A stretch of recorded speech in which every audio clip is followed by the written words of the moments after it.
dos colegas con los que también me gusta mucho platicar, con los que me gusta mucho también coincidir. Me refiero, por supuesto, a Alina Duarte, quien se encuentra en estos momentos en Sao Paulo, Brasil, a quien le digo bienvenida, querida Alina, y por supuesto también a Jaime Hernández, el editor de La Jornada Sin Fronteras y gran corresponsal de guerra. Primero, la lucha con belleza. Querida Alina, bienvenida, sin censura. Hola, ¿qué tal, querido Toño? Pues aquí ya estamos en el minuto a minuto, ya a unos días de las elecciones en Brasil. Yo muy feliz de estar por estas latitudes y pues también muy afortunada de que sea también el público de Sin Censura quien en parte pues haya hecho posible también este nuevo reto. Entonces pues ya estamos acá y estaremos en transmisión en todas las emisiones. Si todo sale bien, para dar las últimas novedades de la contienda electoral en estas latitudes. Y así como le digo a la querida Alina Benvinda en portugués, pues como el querido Jaime Hernández está en la Ciudad de México, le digo, ¿qué onda, carnal? ¿Cómo te va?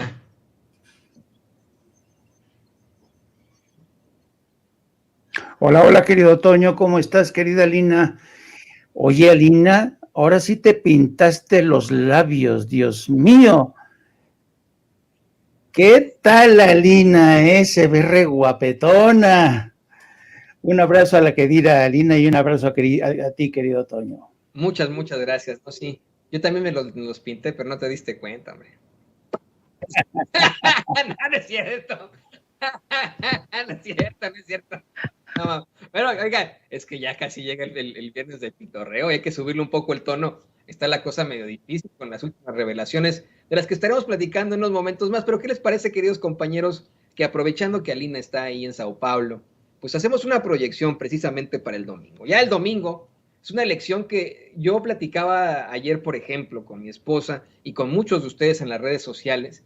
Tal vez defina el sentir, pues, ¿cómo decirlo? La realidad en estos momentos, el termómetro en cuanto a las ideologías. Estamos hablando del gigante de América, de Brasil, un país que en estos momentos, no, tú corrígeme si me equivoco, querida Lina, sí está dividido entre esas dos ideologías, el de tentar todavía, o la consolidación del fascismo, de la ultraderecha, con un Jair Bolsonaro que ha destruido a su nación, o buscar regresar al progreso, que está de hecho en su, en su lema, en su propia bandera, orden y progreso, ¿no? De Brasil, regresar al progreso con Luiz Inácio Lula da Silva. Esa es la realidad. A eso se enfrenta en estos momentos no solo Brasil, el mundo entero está volteando a ver esa elección ahí, en el gran gigante de América, en Brasil. Esta será probablemente una elección que defina muchos sentires, que defina muchos termómetros. No sé qué opinas tú, querida Lina. Pues mira, querido Toño, en realidad esto es más preocupante aún, ¿no? De lo que parece. No solamente se trata, como en todos los procesos en América Latina, yo les he dicho, votar es la parte más fácil dentro de un proceso nacional. Sin embargo, los caminos suelen ser aún más largos. La llegada de un gobierno progresista en su momento, como el de Lula da Silva en el año 2003 y después reelecto hasta el 2010, pues permitió acabar con esas brechas de desigualdad, con el hambre en este país, y el golpe de Estado, bueno, permitió, ¿no?, que su sucesora, Dilma Rousseff, llegara también a la presidencia, y más tarde, con el golpe de Estado a Dilma, pero también con la persecución a Lula, vino no solamente un impedimento de profundizar esos cambios, sino un retroceso. Y hoy estamos hablando de un país con más de 33 millones de personas en condición de hambre, no tienen nada que comer diariamente, es una situación bastante caótica, pero por otro lado también está el afianzamiento de una ideología sumamente conservadora. Este país, a diferencia de otros en América Latina, por ejemplo, no tuvo un proceso de independencia revolucionario, ni mucho menos. Lo más cercano han sido gobiernos medianamente progresistas de centro izquierda en su momento, pero que no han avanzado, ¿no?, hacia un tránsito revolucionario. Aquí la independencia fue un poco decirles, bueno, les dejamos el territorio, ¿no? No se vivió como en nuestros países, que costó mucha sangre, mucha lucha, muchos años. Aquí fue un proceso un poco más más de sucesión territorial.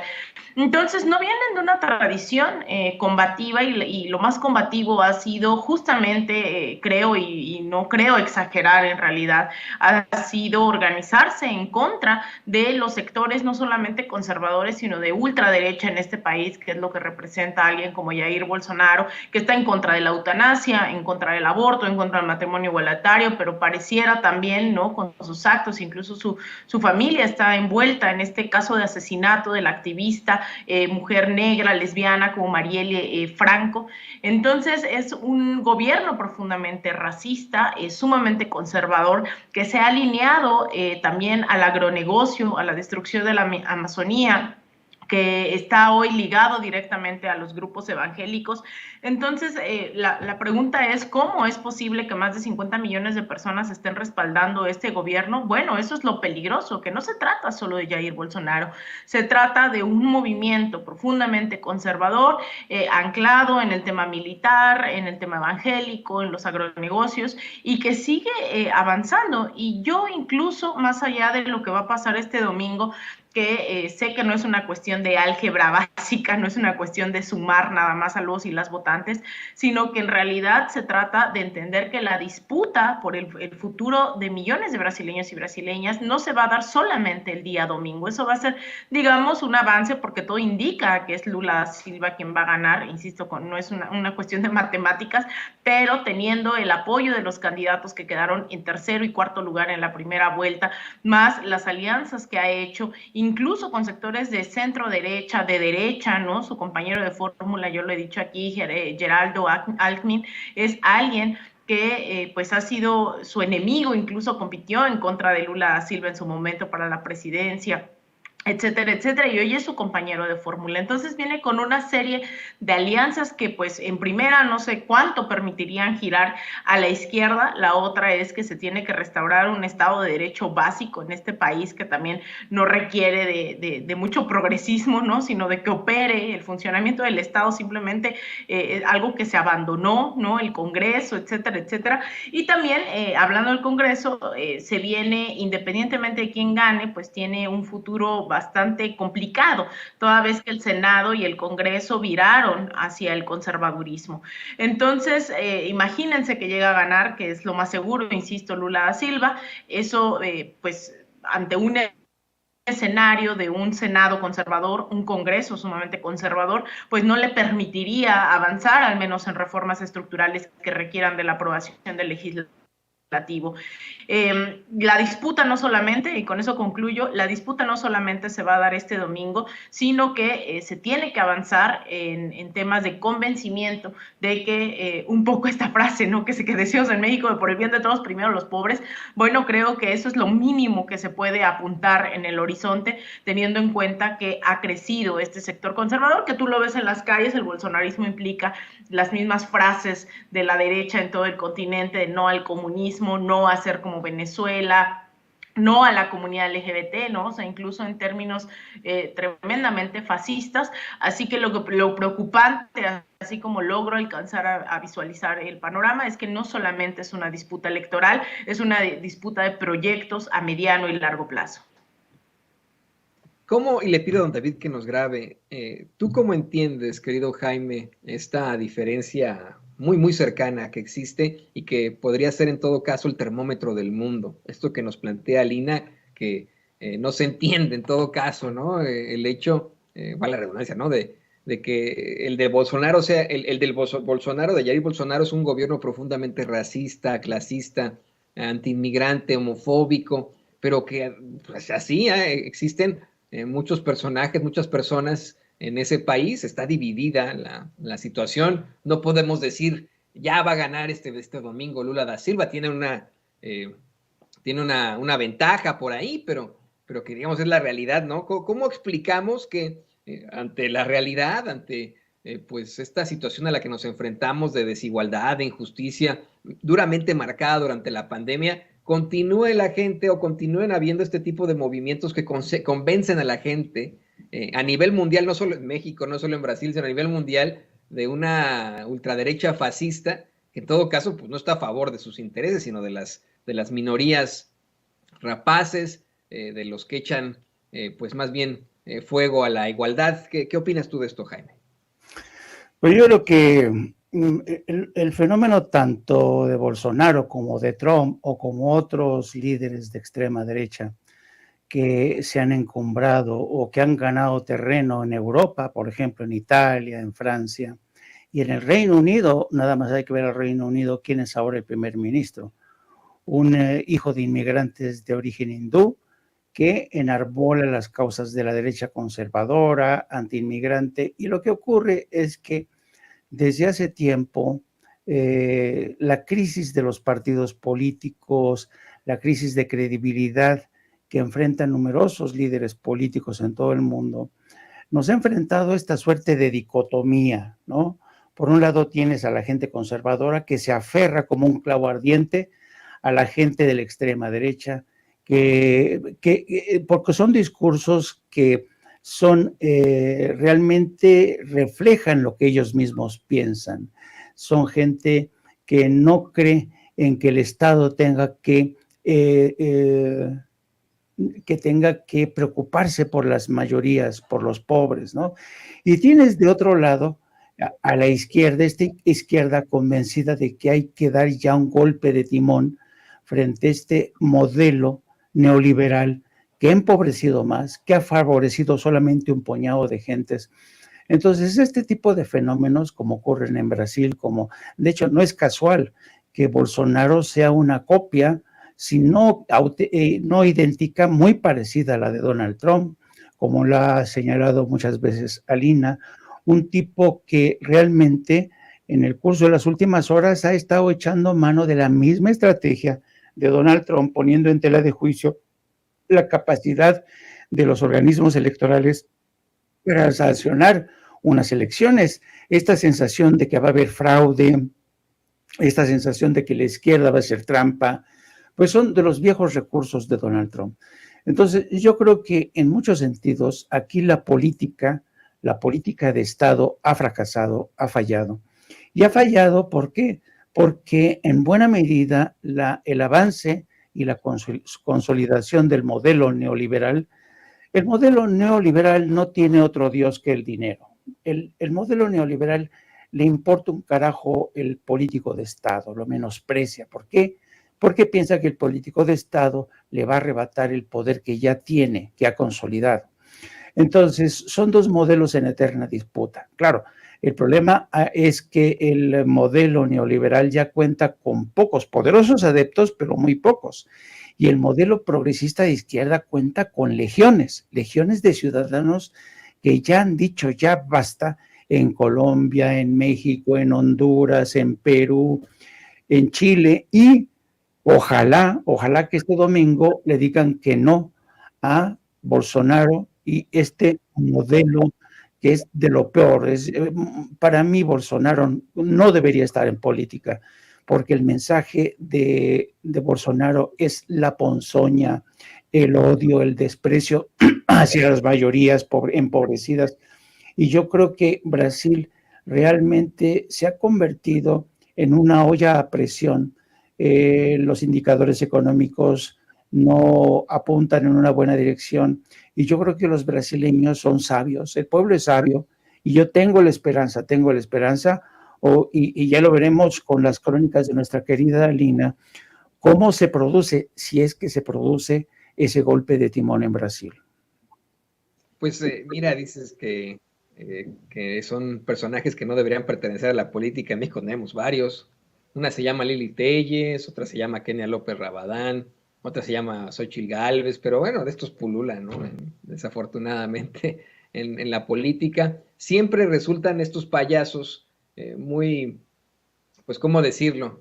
Llamativos para el público, desafortunadamente, y esto desde tiempos memoriales, desde el inicio de la democracia en la Grecia antigua, ¿no? Siempre han sido los payasos muy llamativos, pero usted, que nos ve, que nos escucha, ya ha cambiado. Eso es lo que le planteaba desde hace rato a Ricardo Sevilla y al público memorioso, como él le dice, que es muy afortunado el saber que nosotros como mexicanos, o al menos los que estamos viendo sin censura, ya cambiamos, tenemos una mentalidad muy distinta, tenemos ese espíritu crítico, y no nos vamos a la primera con los Bolsonaros, con las Lili Telles, estaremos muy, muy pendientes de ese proceso electoral en Brasil este fin de semana. Usted también esté muy, muy pendiente. Pero bueno, ¿qué les parece que vamos a otro tema, queridos compañeros? Hay algo que necesito que ustedes me expliquen, yo no lo entiendo muy bien. Un sujeto que se llama Salvador Camarena, y ya le pido a don David que nos grabe, claro está, pues habla de una especie de pacto, no sé cómo lo plantea, es uno de estos columnistas pues que vamos, está en los medios de comunicación tradicionales, corporativos, y habla pues supuestamente un acuerdo entre precandidatos contra uno de ellos específicamente. Les voy a compartir rápidamente esta columna para que la podamos analizar. Columna que, le digo, publica Salvador Camarena en El Financiero. Dice, una de las reglas de la política sugiere evitar en lo posible que los adversarios se alineen en contra de uno. La candidata que ha logrado capturar la idea de que es la favorita del presidente parece estar descuidando tal consejo. El episodio Sansores versus Monreal, que cuenta con la bendición de Claudia Sheinbaum, podría tener un saldo más allá de la perniciosa devaluación del umbral de lo que se vale y lo que se rechaza en la encarnizada pelea por la candidatura presidencial de Morena. Quiero hacer un paréntesis rápidamente, compañeros y público consentidor. En esta mesa de periodistas tenemos que plantear una y otra vez que la tendencia tiene que ser a eliminar ese horrendo y terrible diálogo o monólogo elaborado, dominguero, en el que se utilizan una serie de palabras muy a la Salvador Camarena, porque pues eso ya está en desuso y hay que hablarle al público siempre como si se tratara de nuestra propia familia. No minimizar al público, pero como si estuviéramos hablando con nuestros papás, con todo el respeto, pero tampoco con estas palabras bien, no sé, ¿no? Mafufas, ¿no? Casi sale Salvador Camarena a decir, nada más por decir una cosa en cuanto a la forma y no al fondo, a decir el galeno pernoctó en el nosocomio, ¿no?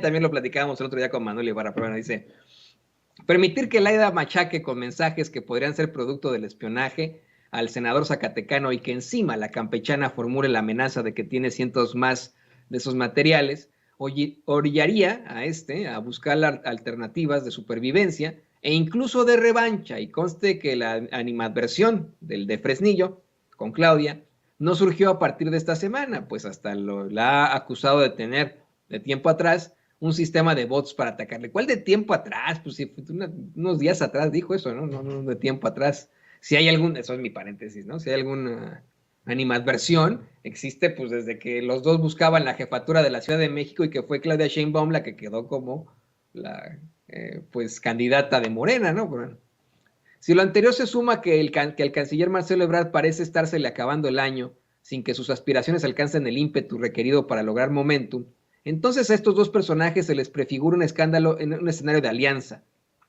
pero no solo entre ellos, cosa que ya se había más o menos mencionado, sino con quien podría disputarle a la jefa de gobierno la simpatía que más cuenta en esta batalla, la de Palacio Nacional. Sí, sumarse de alguna manera a la precandidatura de Adán Augusto López Hernández. Bueno, y aquí ya saca sus fuentes, ¿no?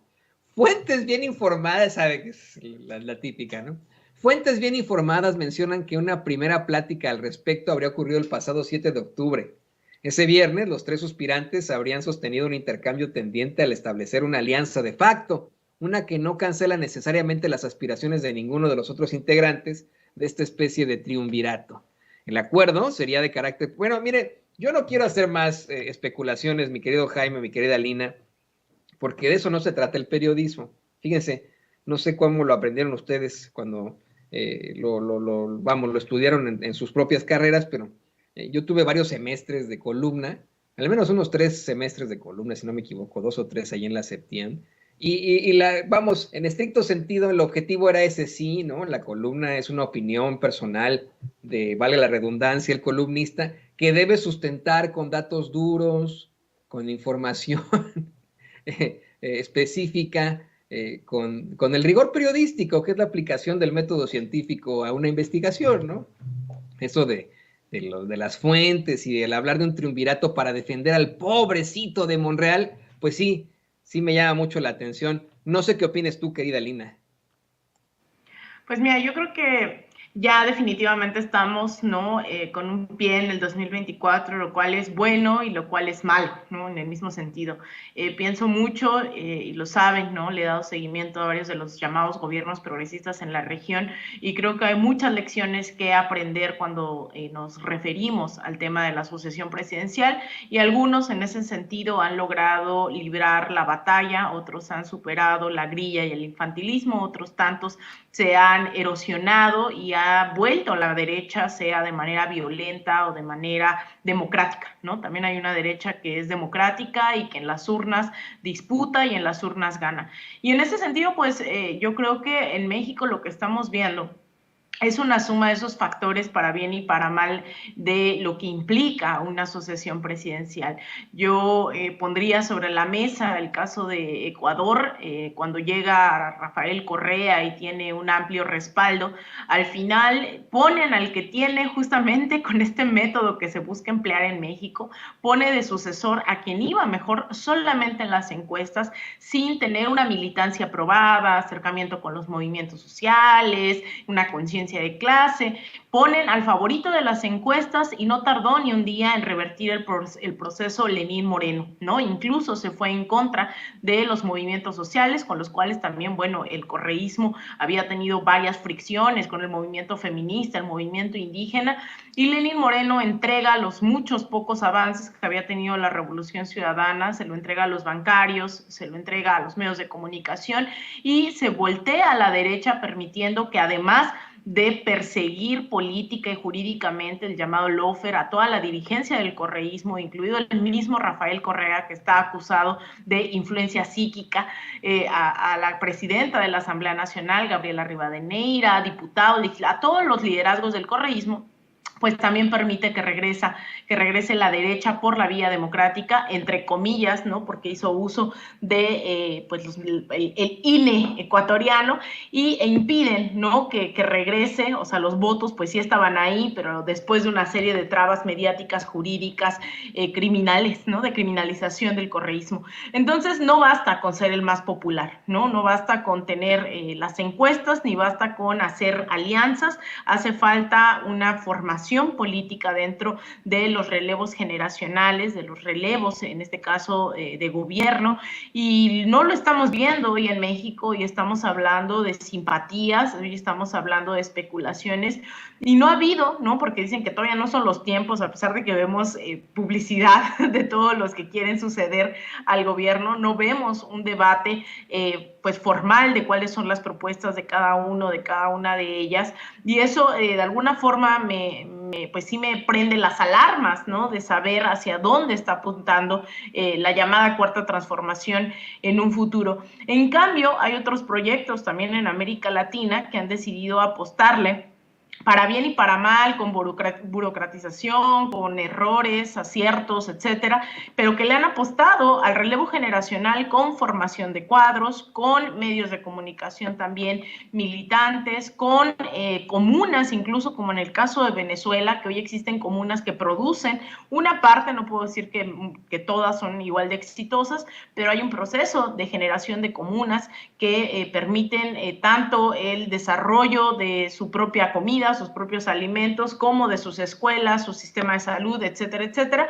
Y esos, pues, a pesar de la criminalización, a pesar del asedio de Estados Unidos, pues han sorteado tanto el bloqueo económico como los ataques, ya sea del lawfare o de cualquiera que sea. Entonces, creo que hay que voltear mucho a estos gobiernos, porque México no estará exento de esta lucha de clases, ¿no? Incluso el tema de Bolivia, que demostró que quería hacer alianzas con ciertos sectores de la burguesía nacional, al primer momento en que vieron la oportunidad dieron un golpe de Estado, ¿no? Bien decían ahí aquella frase de los Estados Unidos no tiene amigos, tiene intereses.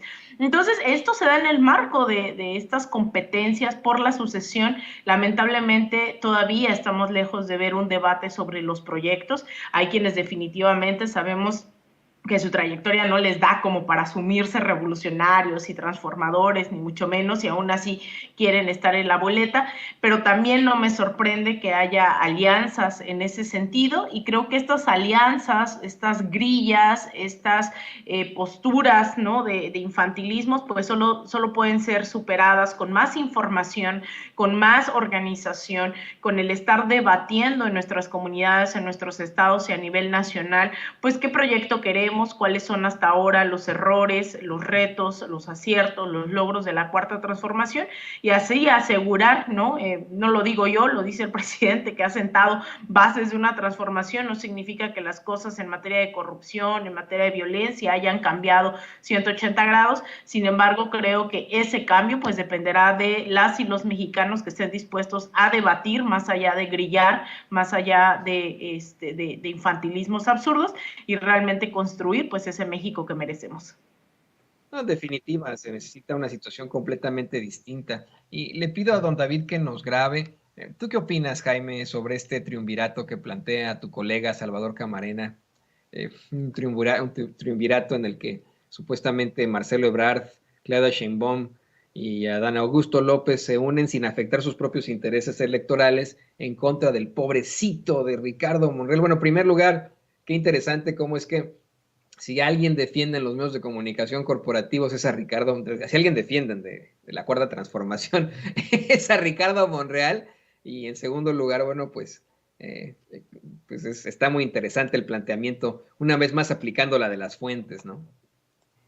Sí, yo creo que esta columna de Salvador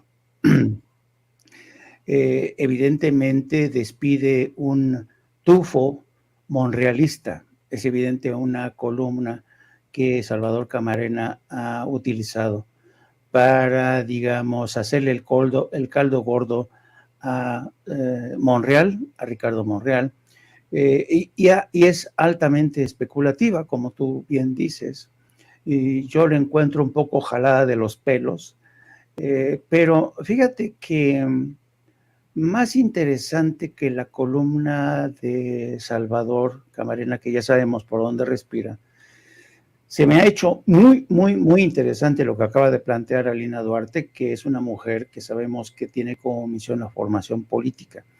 Y yo creo que una de las palabras, una de las frases que ha empleado, la forma en que ha articulado las ideas Alina es fascinante, porque ciertamente vayamos más allá de la columna de Salvador Camarena, como ha hecho Alina Duarte. Y yo creo que estamos en un terreno no explorado nunca.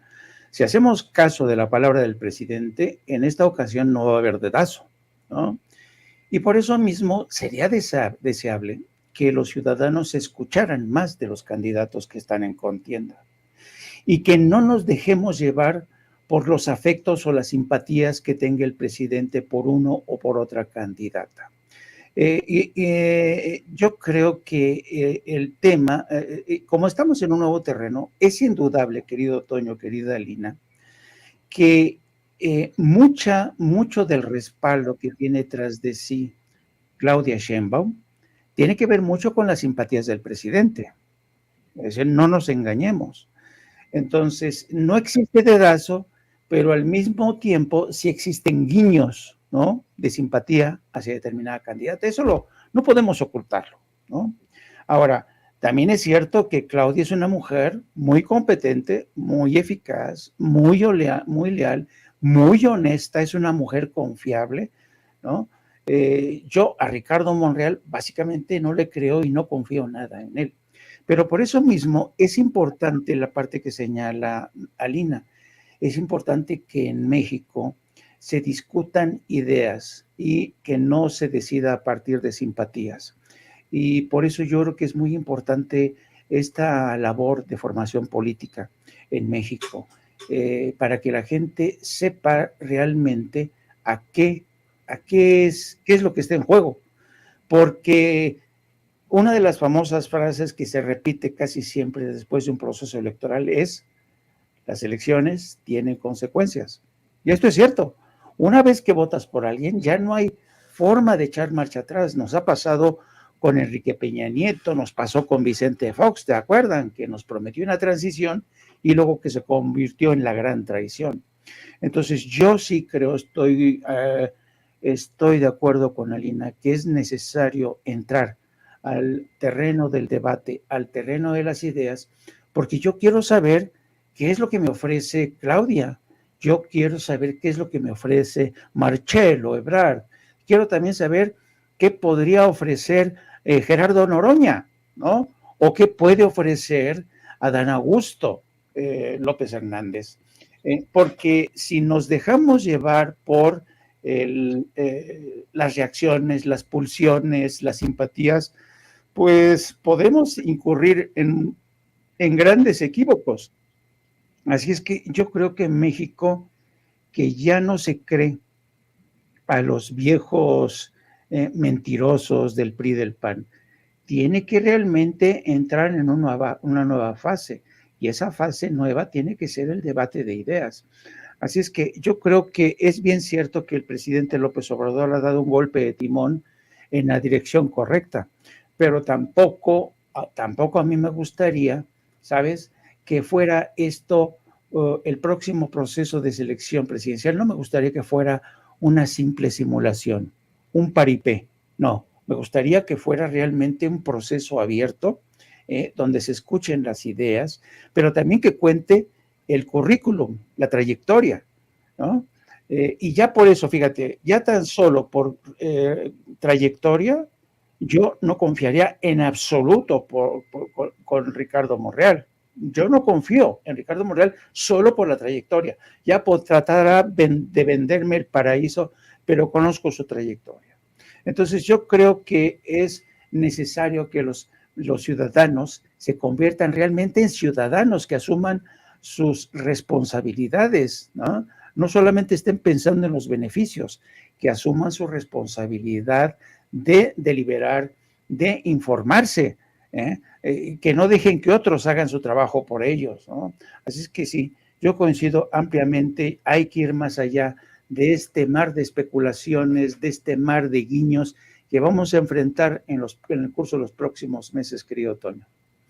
Y pues otros tampoco tienen también un panorama muy esperanzador de las cosas que hicieron, tienen sus asegúnes, ¿no? Mucha gente cuestiona la gestión precisamente de un Marcelo Ebrard ahí al frente de la jefatura de gobierno de la Ciudad de México.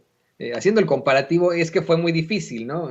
Llenar los zapatos de un personaje como Andrés Manuel López Obrador, que en la Ciudad de México, por ejemplo, para dar el comparativo nada más, ¿no?, consiguió establecer un segundo piso que no cobran, ¿no?, que la gente, al que la gente se puede subir sin ningún cobro, mientras que en el sexenio de Ebrard, en la Ciudad de México, pues se crearon 2 extensiones de ese segundo piso, tanto para el Estado de México como para parte del sur de la Ciudad de México, que sí cobran y mediante las cuales se ejerció una situación de secuestro de la ciudad por las obras que habían, mucha inconformidad, o como cuando se planteaba que el presidente andaba siempre, bueno, el ahora presidente Andrés Manuel López Obrador como jefe de gobierno, andaba siempre en Susuru, y cómo es que en su momento criticaban mucho a un Marcelo Ebrard por andar en helicóptero. Esto lo planteo, compañeros, para que la gente se dé cuenta que aquí nadie tiene pues ningún tipo de fiabilidad, ¿no? No estamos ni a favor de Monreal, ni de Ebrard, ni de Claudia Sheinbaum,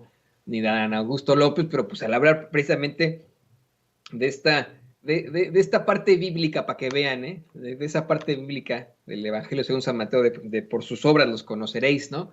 Así que, pues bueno, muy interesante. A mí, por ejemplo, me viene a la mente el incidente de Heydar Aliyev, pero eso lo platicaremos en otro momento, queridos compañeros. ¿Qué les parece que vamos a otro tema de esta muy interesante mesa de trabajo en la que estamos en estos momentos? Precisamente otros de esos que tienen una larga cola que les pisen es el ministro nombrado por Felipe Calderón en su momento, Luis María Aguilar, este cuate que en su momento fue ministro presidente de la Suprema Corte de Justicia de la Nación, y al que se reveló le pagamos hasta los pinches lentes, o hasta los lentes que usa se pagan mediante nuestros impuestos, mediante lo que obtienen ahí en cuanto a prestaciones en el Poder Judicial, ¿no? Terrible, pero y él como ministro de la Suprema Corte de Justicia obviamente recibe un salario multimillonario, ¿no?, que se convierte en multimillonario obviamente al pasar de los meses, una serie de prestaciones, y hoy en la conferencia de prensa mañanera, de hecho le voy a pedir a mi equipo que vayamos poniendo este clip para que lo podamos platicar, un reportero le cuestiona a López Obrador su opinión de que este ministro, el calderonista Luis María Aguilar, pues pida la prisión preventiva, que la prisión preventiva no sea automática, sino que se revise caso por caso. ¿Por qué? Es interesante porque la forma en la que lo plantea el reportero Carlos Montesinos de Reporte Índigo es como para decir, no, pues es que pinche ministro es chingón, ¿no? Vaya que está luchando por los mexicanos, está buscando que no sea automática la prisión preventiva, primero los derechos, y el presidente dice, no, un momentito, señor Montesinos de Reporte Índigo, este calderonista lo que quiere es que salgan de la cárcel los factureros, así lo dijo el presidente López Obrador en la conferencia de prensa mañanera. Secretaria y los subsecretarios, si nos pudiera dar una postura sobre este nuevo proyecto del ministro Luis María Aguilar respecto a la prisión preventiva oficiosa y que no sea automática, sino que se revise caso por caso. Pues yo no estoy de acuerdo con eso. Desde luego somos respetuosos de lo que decida la Suprema Corte, pero miren lo que están proponiendo, que los factureros puedan salir de la cárcel. ¿Quieren impunidad para los factureros? ¿Sí? No, pero no le hace. No le hace, o sea, ¿cómo? O sea,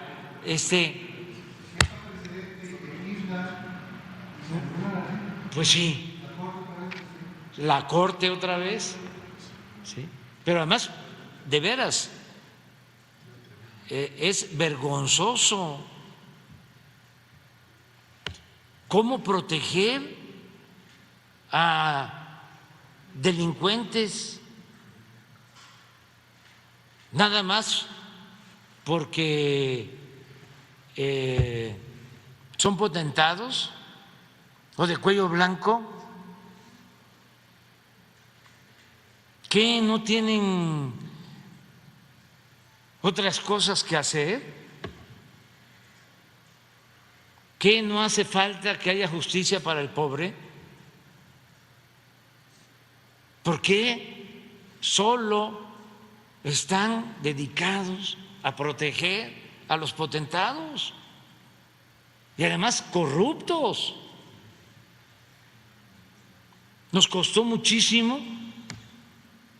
el que se tipificara como delito este tipo de defraudación fiscal. Era vergonzoso lo que sucedía, si hasta han quedado sin castigo quienes se dedicaban a promover la evasión fiscal, despachos fiscales con facturas falsas, haciendo transacciones millonarias, ofreciendo, tú tienes que pagar tanto a la hacienda pública, tienes que pagar 100 millones, pero si me das 1 millón, yo me encargo, con facturas falsas, de que no pagues. Y eso es lo que quieren ahora, que aceptemos. Y lo envuelven, ¿no?, en el lenguaje leguleyo de decir no a la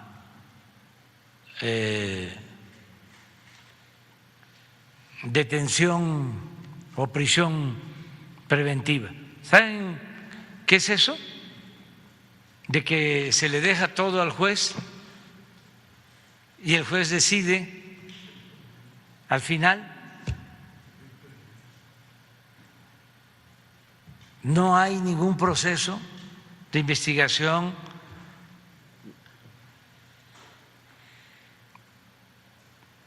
Qué bien que me tocaste ese tema, porque... Así es el presidente, qué bueno que tocó el tema, pues sí, exactamente. Es que, compañeros, querida Lina, querido Jaime, es verdaderamente lamentable, ¿no? ¿Cómo plantean este tipo de situaciones que son verdaderamente indignantes, ¿no? En estricto sentido, querida Lina, el hecho de que un ministro de la Suprema Corte de Justicia esté viendo la forma de que exista un derecho en pro del reo, así está la máxima latina incluso, ¿no? Del derecho a nivel mundial, indubis pro reo, ¿no? En la duda hay que darle la libertad al reo.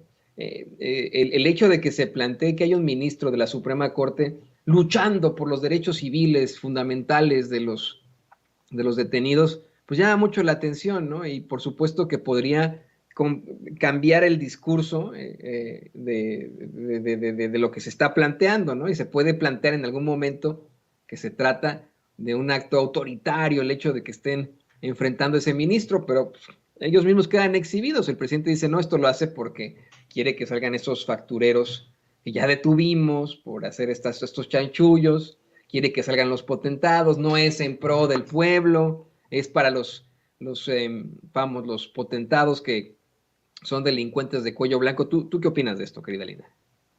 Mira, Antonio, yo creo que la justicia en México, cuando hablamos de estas transformaciones, es algo que definitivamente veremos muy rara vez que ha cambiado durante la llamada Cuarta Transformación, en donde mucho del conservadurismo se ha sentado, se ha arraigado, se ha afianzado, es justamente en las fiscalías, en muchas de las cortes, ¿no? Ahí es en donde vemos que no necesariamente estamos teniendo reparación de justicia y ahí es donde creo que incluso hay que fortalecer la crítica. No tendríamos que estar hablando de estos temas de prisión preventiva, cautelosa, etcétera, de no ser porque los sistemas de justicia en el país todavía lejos están de darla, ¿no? De ofrecer garantías para no vulnerar los derechos humanos, para dar reparación de los daños, establecimiento de garantías, no repetición de los hechos, etcétera, etcétera, ¿no? Yo creo que ahí es en donde incluso la oposición también muchas veces se ha anclado en esos debates, porque es verdad que todavía hay mucha gente presa injustamente. También no se habla de la gente que ya salió libre con el seguimiento, ¿no? De quienes pues no tenían condenas, de quienes ahí sí se ha avanzado, incluso me atrevería a decir, y no hemos puesto mucho acento, ¿no? Se ha invisibilizado que más de 40,000 personas se les ha sacado, se les ha liberado justamente por no tener pruebas suficientes, porque pues eran de pueblos originarios, se vulneró el debido proceso, etcétera. Yo creo que ahí es en donde también tendríamos que estar presionando. E incluso yo sé que es muy polémico, pero también esto nos llevaría a debatir el tema de la fiscalía. No, hay mucha gente que dice es que el presidente defiende al fiscal y por qué vamos a estar en contra de lo que dice el presidente. Al contrario, ¿no? Yo creo que no es un tema de lo que dice o no el presidente, sino lo que puede o no decir y de lo que nos corresponde a todas y todos también seguir presionando. Y las fiscalías es uno de esos temas, la fiscalía general, el tema de las fiscalías estatales, ¿no?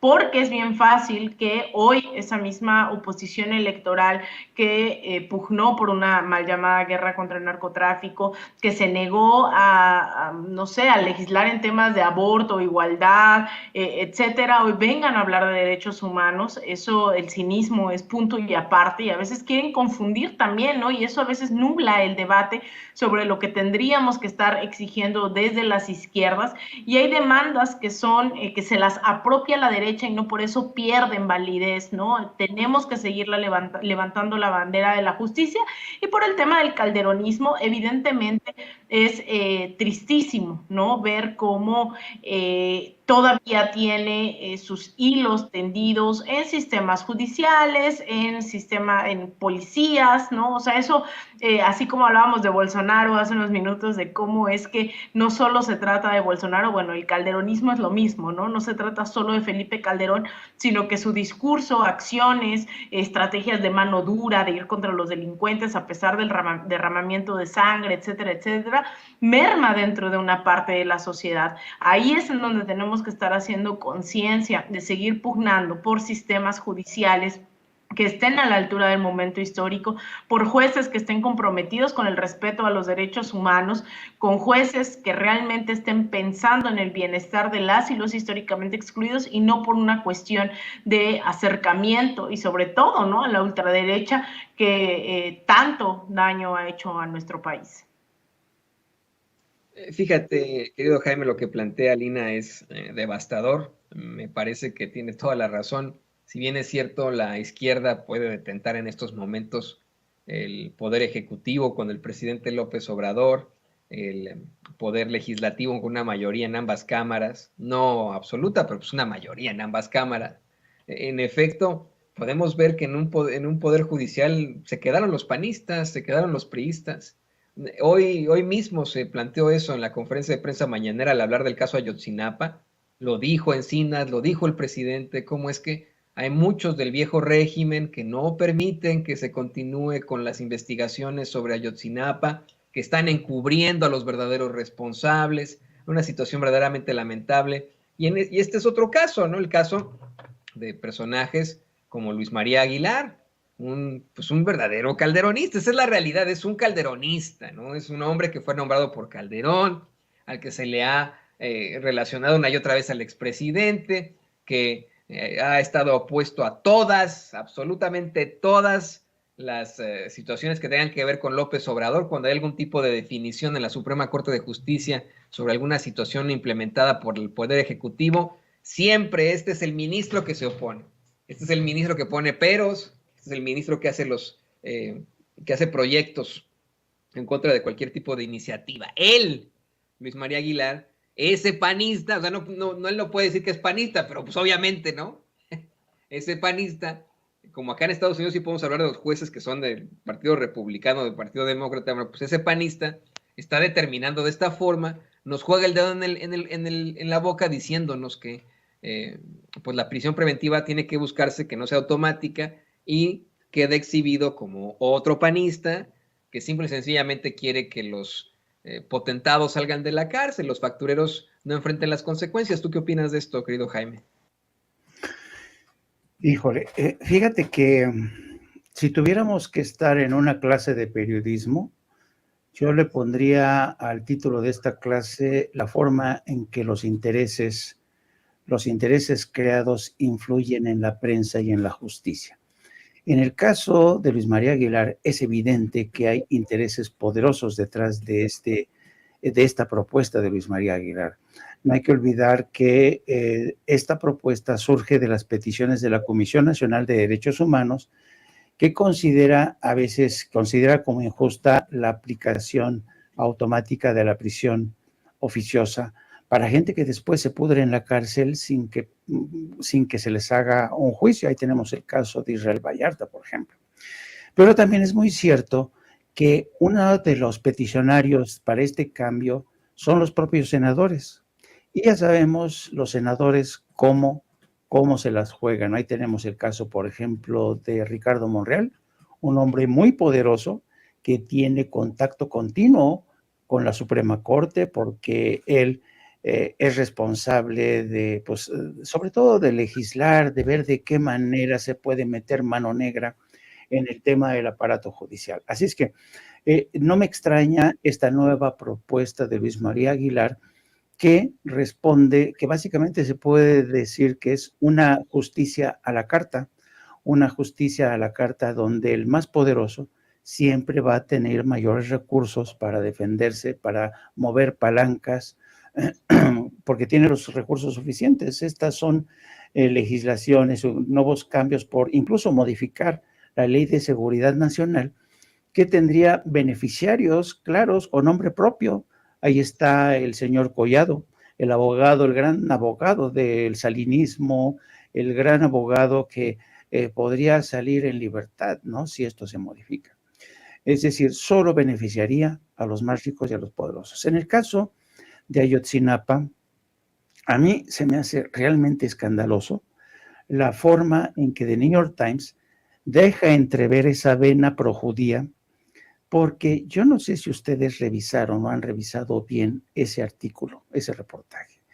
Si se dan cuenta, el artículo, te voy a leer solamente el párrafo. Tú ya hiciste el favor, querido Toño, de leer, pero solamente les voy a leer un párrafo. Fíjate bien lo que dice este párrafo. Adelante. Es clave para entender cómo se están manejando las cosas. Dice, el párrafo empieza con el nombre de la abogada de Tomás Herón. Dice, Leora Turlewski, abogada de Cerón, dijo que el encuentro muestra, comillas, que las acusaciones contra mi cliente constituyen un libelo de sangre o alegato antisemita y una cacería de brujas realizada debido a intereses políticos internos. Cerón, dijo la abogada Turlewski, niega todas las acusaciones en su contra y no retiene ninguna información en conexión con el caso. Bueno, el hecho de que el New York Times aclare que lo que está tratando de decir la abogada es que aquí están presentando contra Tomasa Cerón un alegato antisemita, te dice mucho. ¿Por qué? El New York Times nunca ha ocultado su política en defensa del Estado de Israel. Nunca, nunca. 2, están citando a la abogada de Cerón y esta mujer, Leora Turlewski, se da la circunstancia que es la misma abogada que lleva el caso de Andrés Remer. Entonces, esta abogada, Leora Turlewski, es una abogada especializada en casos problemáticos, es decir, en defensa de criminales que buscan cielo seguro en Israel.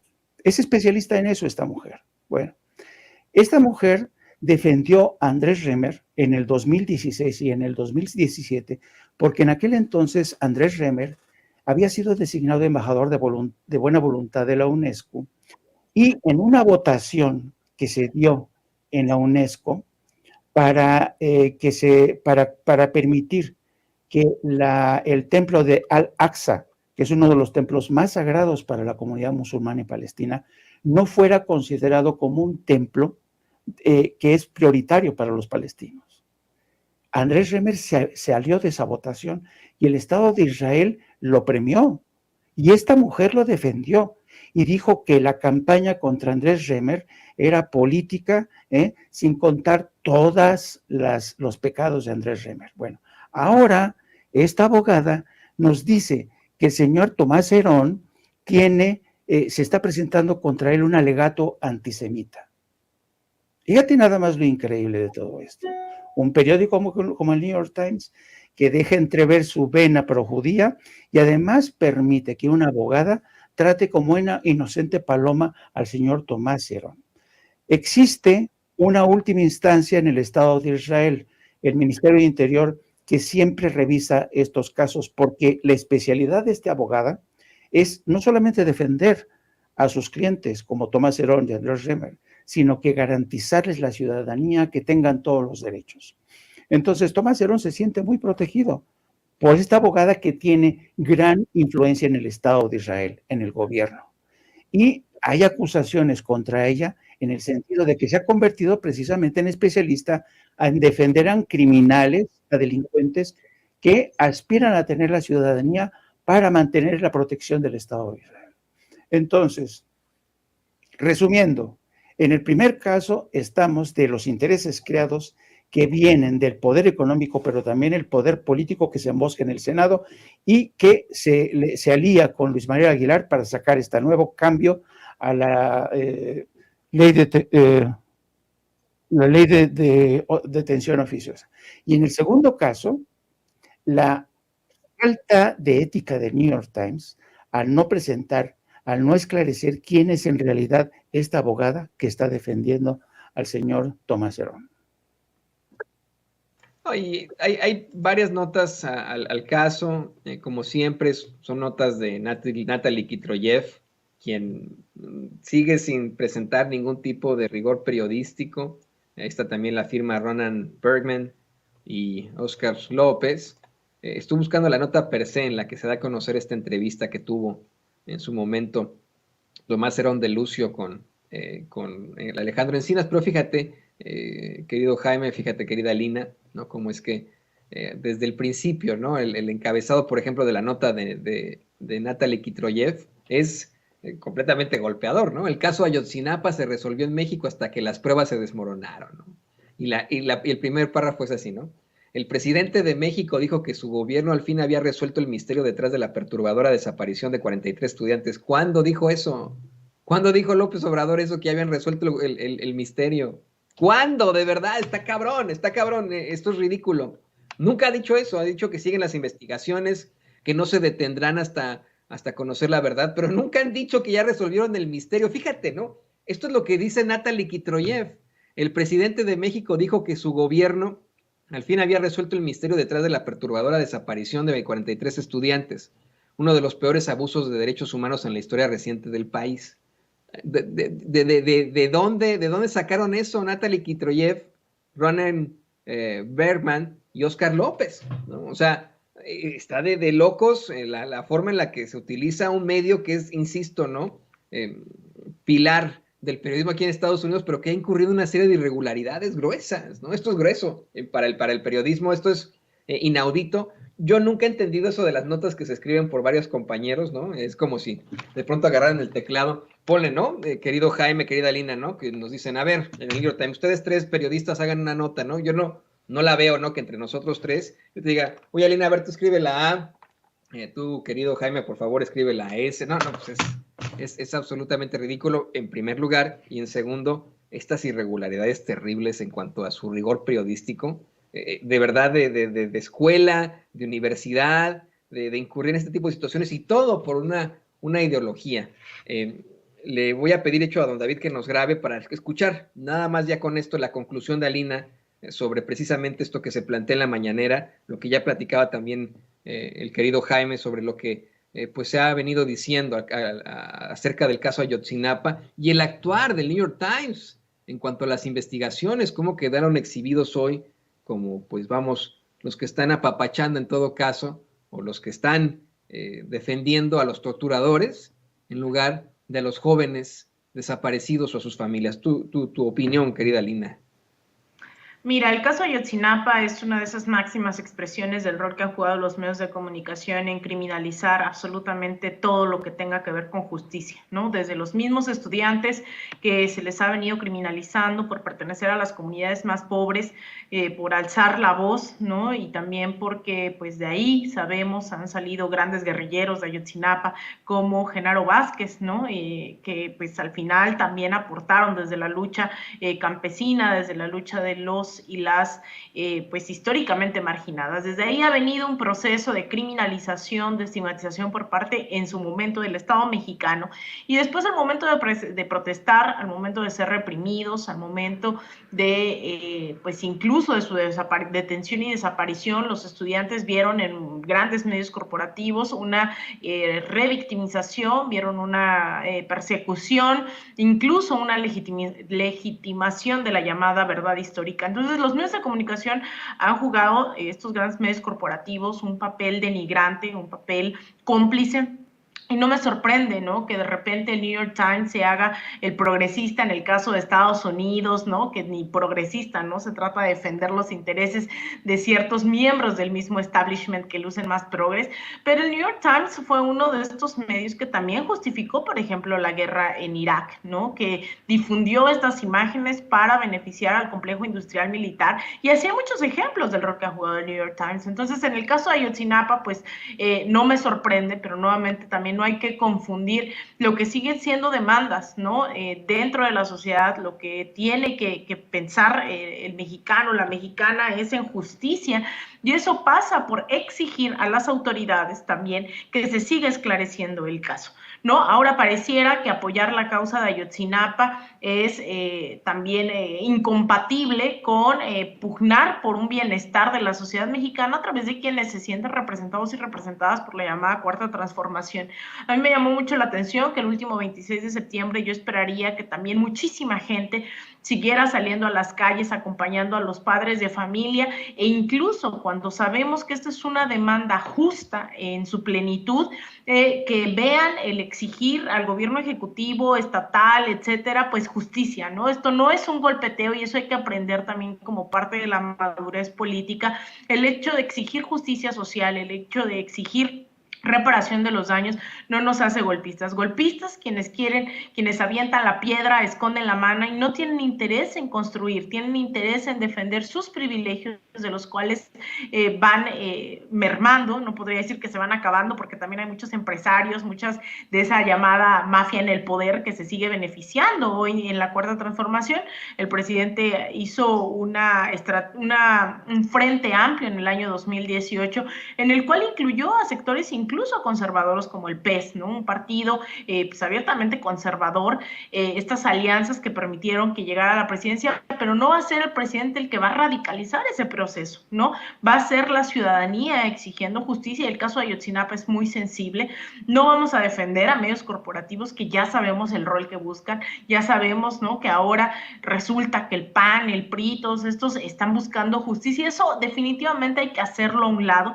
Más bien hay que establecer este diálogo, estas exigencias, esta construcción desde el dónde aportamos, desde dónde nos informamos. Por eso es que es tan valioso este espacio del cual podemos ser libres como el viento y no exagero, podemos disentir y tener muchísimas opiniones diversas. Sin embargo, aquí nunca se nos ha dicho qué opinar o qué no opinar. Es un espacio el cual yo celebro mucho, porque de ahí nace la conciencia de una información comprometida con la verdad, con la justicia. De ahí podemos reflexionar e incluso también organizarnos, ¿no? Y teniendo las herramientas, los datos, la historia, el panorama completo, pues entonces también eso nos permite pues organizarnos. Entonces yo cerraría diciendo que los medios corporativos son deleznables cuando se posicionan, pero además fingiendo desde una presunta objetividad, desde te dicen que porque eres propagandista, ¿no?, sea a favor de Rusia, a favor de Andrés Manuel, todo se relega a eso, pero ellos no dicen a favor de quién opera, ni tienen la transparencia, ni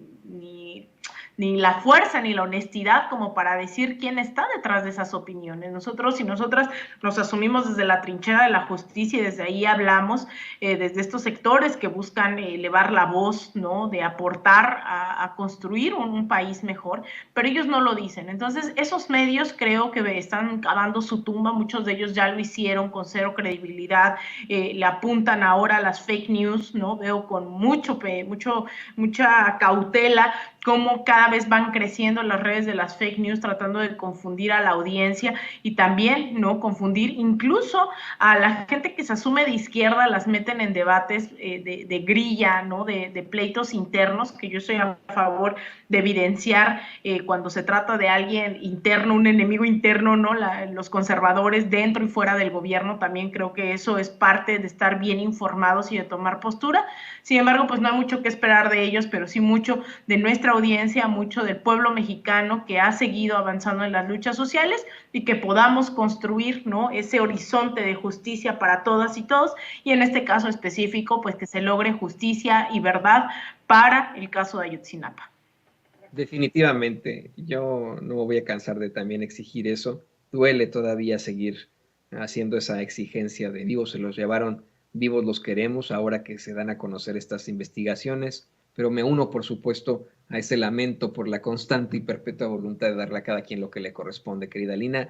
Te agradezco, por supuesto, por esto. Compártenos tus redes sociales para que la gente se ponga en contacto contigo allá hasta Sao Paulo, Brasil.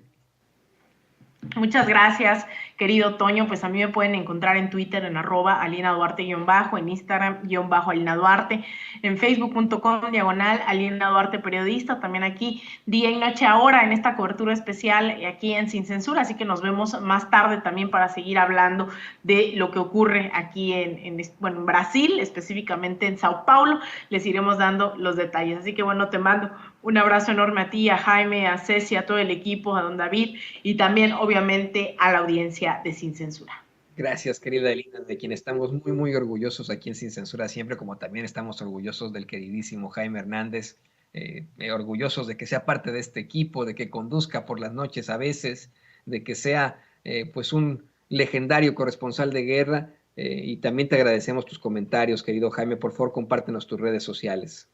Muchas gracias, Toño. Pues sí, ustedes me pueden seguir a través de mi canal de YouTube No Apto para Cínicos. Transmitimos todos los días a partir de las 14 horas. También les pido que me sigan a través de mis redes sociales, de mi cuenta de Twitter, @JaimeJourno, y también a través de la sección de La Jornada Sin Fronteras de nuestro gran periódico La Jornada. Un abrazo a la gran Elina, mucha suerte en esa cobertura. Un gran abrazo, querido Toño, y pues nos vemos luego. Nos vemos luego. Gran mesa aquí en Sin Censura. Y le pido a don David que nos grabe para dar la